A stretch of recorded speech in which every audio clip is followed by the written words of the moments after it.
بولو پیران چیڈی پھو کو نہیں اپنے رشتہ داران نہیں بٹھانے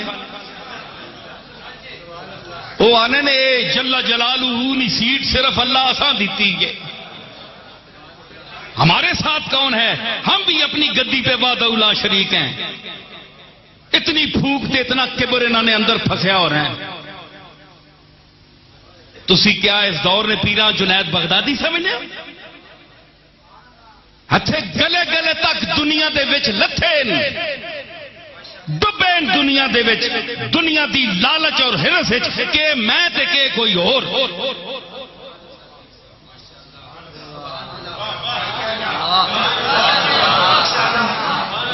سمجھ آئی صرف گلا میں تساں دس رہا تے گدی تے کوئی نہیں بٹھانا نال بٹھاؤ نا مزہ آویں تے فرمایا گدی تے کوئی پیر نہیں بٹھانا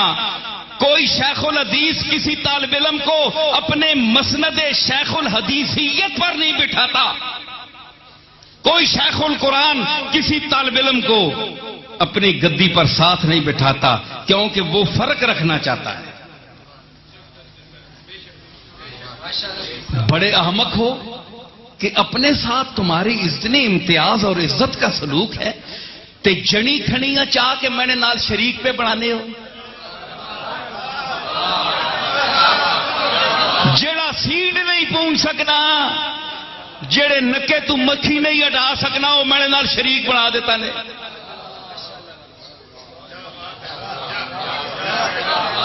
ہے جی اے جناب پیر صاحب پتر دے سن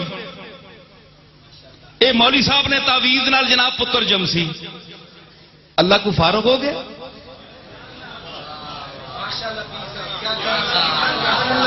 یہ باتیں آپ ایک پیر کی زبان سے سن رہے ہیں میرا ایک درگاہ سے تعلق ہے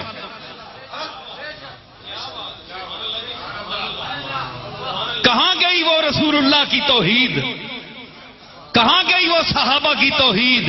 وہ حسین نے جو علم جہاد بلند کیا تھا کربلا میں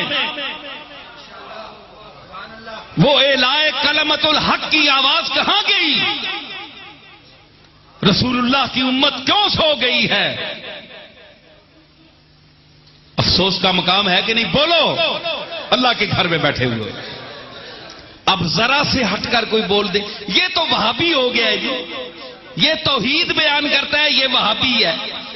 تے نبی ساری عمر توحید بیان کرنے رہے انہاں کے آکسو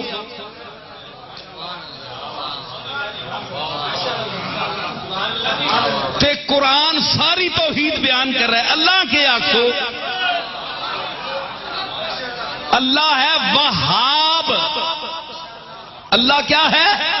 وہاب تو وہاب کا کیا معنی بنا جو وہاب والا ہے وہ بنا وہابی اے سنو بھائی اہل سنت تسی بریلوی حضرات میرے تے فتوی نہ لائیو میں صرف وہابی نہ میں نہ دس رہا وہاب بہو دینے والا وہاب میں نے بہت دینے والا وہابی بہت دینے والے کا خاص بندہ وہابی